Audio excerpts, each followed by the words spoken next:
All right, Jennie B, current mowing customer. Scope of work is going to be bush trimming, bed cleanup, and then out front we're going to be ripping ivy out and planting grass.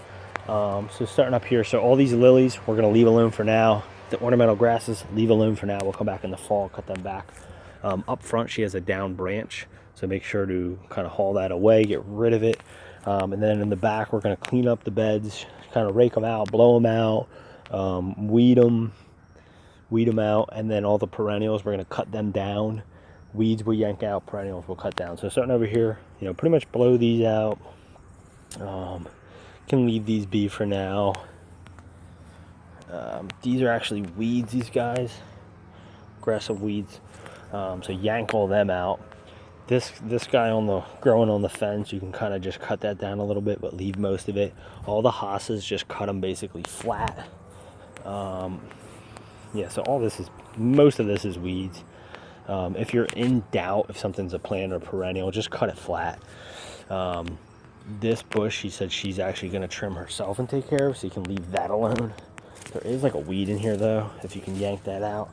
The rest of it though, as far as trimming, you can leave for her. I would definitely check out with her when you're done though. There's a couple weeds in there to yank out. These things, you can cut them flat. All that stuff that's growing on the fence, just cut that out. Couple funky weeds in there, yank them out. Again, all the hosses, you can cut them flat. This guy, you can cut that flat. There's a weed. It's like weeds that look like they got cut but didn't get dug out, so there's a red weed in there, yank that out. Rhododendron you can lightly trim back. This butterfly bush, she said she'll handle trimming that back, so you can kind of leave that alone. But some of the weeds and stuff, you can yank them out. All these weeds, these berry weeds, you can yank all them out. All this, you can cut it flat. So there's a good bit of work back here. So you will need the 12-foot ladder on this one. I mean, you maybe get away with the 8-foot with the extender pole and that articulating head, but you probably just want the 12-foot. So she wants these arborvitaes just kind of trimmed and pruned up a little bit. You can't get too crazy with the cutbacks.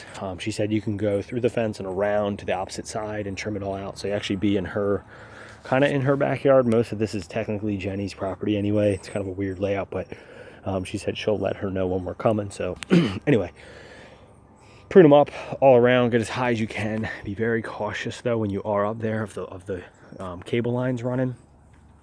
Don't want to hit those, so just be very mindful of that when you are trimming it. They seem like they are just above it, so you should be good, but just keep an eye. And then the holly is the one you're going to really need that 12-foot for. Just want to trim it up, like light prune, nothing crazy, just kind of cut it back. The only spot where you'll cut a little more aggressively will be down here. She's saying just cut this out so that they have access to that sewer. There's a maple growing right here. If you can yank that out, try to cut it at the root. I feel like we always try to cut that one out. Pretty much all this stuff is going to be cut flat. When you're done, like all these beds will pretty much be cut flat besides the butterfly bush and that bush she said she'll take care of. This one, we're going to cut it to the fence line. I think we always do that, and it comes back pretty aggressively. Yeah, all this, get out of here. All these weeds, all these hosses, you can cut flat. Again, try not to yank out the perennial type of plants. Like the hosses, obviously don't yank them out. This don't yank out. Those plants don't yank out. Just cut them flat. She mentioned, she was saying, try to keep this green stuff, but get rid of the dead ivy. I told her I don't think that's going to be possible because it's kind of on it. But if there's some way you can, go ahead. She was saying you don't even have to yank it off, just like cut it, but probably want to try to yank it all off. If some goes into that yard, maybe you want to hop the fence or run around and kind of clean it up. But anyway, just looking to clean that up essentially. Blow out these beds, all these like droppings from the rhododendron. I would lightly trim this guy back, especially on the back side of the fence so it's not encroaching on the neighbor's property. A quick note too, I'll go out front for the topsoil and seeding portion of it, but this area, I would say we might even want to bring back a little bit of fresh green topsoil. This area is kind of like just getting beat up, I guess, from the mowers and things of that sort. But if you can throw down a little bit of thin topsoil with seed starter for no hay, but just in this general area. She wants a price for aeration overseeding everywhere as well. These beds don't look terrible for weeds, but you can kind of blow them out, rake them out, and then the little bit of weeds that you do see, just kind of smack them away. She actually didn't say anything with this, so I would just leave all that alone. She didn't say anything with this bush, so if you want, you can prune it up. Probably should prune it up. I would just put it in, do a light prune of it and shape. This bed looks decent, but I wouldn't go crazy with this bed because it'll probably get hammered with leaves. So I wouldn't worry about it too much, but maybe some of the big sticks we can get out of here just for now. But yeah, I wouldn't go bonkers with trying to like really clean up as far as leaves. I wouldn't worry about it. She wasn't too concerned about it. Again, we'll worry about that in the fall when we come out. All right, so a good portion of work up here. First, before I forget, this funky bush, she said just get rid of it.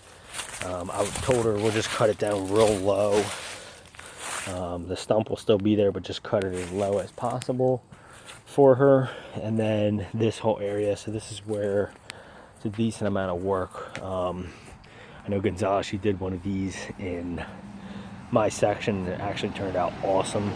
But so whatever you basically did for that, kind of repeated here, which essentially will be ripping all this ivy out, you know, means of string trimming, brush cutting, whatever you got to do, getting rid of it, hauling it all away. And she wants all this to turn to grass.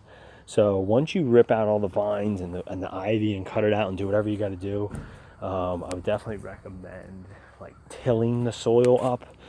We really want to bust out all those roots and any remaining growth so that it doesn't come back. And then it's hard to kind of see like what it exactly looks like in there and like how level it is in comparison to everything else. But once you bust it all out, probably going to want a little bit of fresh green topsoil, seed, starter for and hay for this area. Definitely hay it up. It's going to take a good bit of like material and things of that sort. Probably a yard of topsoil.